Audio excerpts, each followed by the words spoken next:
Xbox estime qu'il n'y a pas encore de public pour la VR. Alors ça c'est intéressant ça. Ça c'est intéressant. Quelle connerie ils ont dit. Alors, Xbox estime qu'il n'y a pas encore de public pour la VR. Xbox ne compte pas encore franchir le pas de la VR. Si ce marché suit pour le directeur des studios, ce n'est pas encore d'actualité pour faire son entrée dans le marché. Xbox ne va pas s'inscrire à court terme dans la VR. Matt Booty, directeur de Xbox Studios, l'a affirmé lors d'une interview pour l'Hollywood Reporter.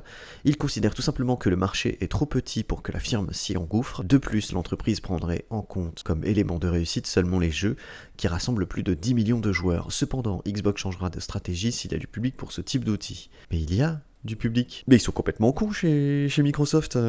Les mecs, ils ont déjà un catalogue de dingue. Ils ont déjà des PC qui sont liés à les plus adaptés pour être en VR et compagnie. S'il y a bien un acteur qui peut conquérir le monde de la VR, enfin, en tout cas, ils peuvent très très bien se placer. Je trouve ça fou qu'ils ne voient pas l'intérêt de la VR. Xbox et la VR, pas d'actualité. Si certains titres édités par des concurrents avec le PSVR 2, comme Horizon, Call of the Mountain ou Astrobot, Rescue Mission ont connu un certain succès, force est de constater que ceux-ci n'ont jamais réussi à dépasser le fameux chiffre des 10 millions de joueurs. Mais c'est normal, c'est pas la même échelle. Tu peux pas comparer et t'attendre à des chiffres similaires à ce que fait les jeux sur écran plat avec des jeux en réalité virtuelle.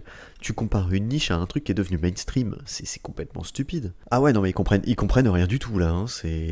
Nous avons la chance d'avoir ces grandes propriétés intellectuelles qui sont devenues des franchises permanentes avec des communautés. Nous avons 10 jeux qui ont dépassé les 10 millions de joueurs à ce jour, ce qui est une belle réussite, mais c'est le genre d'échelle dont nous avons besoin pour assurer le succès du jeu. Et ce n'est pas encore le cas avec la réalité augmentée, la réalité virtuelle, ok. Je pense que c'est vraiment un conflit financier par rapport peut-être à des investisseurs qui sont un peu frileux de s'investir et de mettre de l'argent dans des trucs qui ont moins de chiffres symboliques comme 10 millions, mais en fait c'est pas ça qu'il faut calculer. Il faut calculer la prise de part de marché en ratio par rapport au nombre de joueurs qui sont dans la communauté de VR et qui utilisent la VR. Faut comparer ça avec les chiffres Steam par exemple. Je vais démarrer ma moto BR, je rigole, je vais pas te faire. Ah là là là là là. C'est malin. J'ai mis ça en place pour que vous mettiez des messages intelligents. Steam, en fait, il répertorie les utilisateurs Steam, les utilisateurs casque VR, les utilisateurs PC VR, etc. Et ça te donne une idée du coup sur les parts de marché et sur le nombre de gens.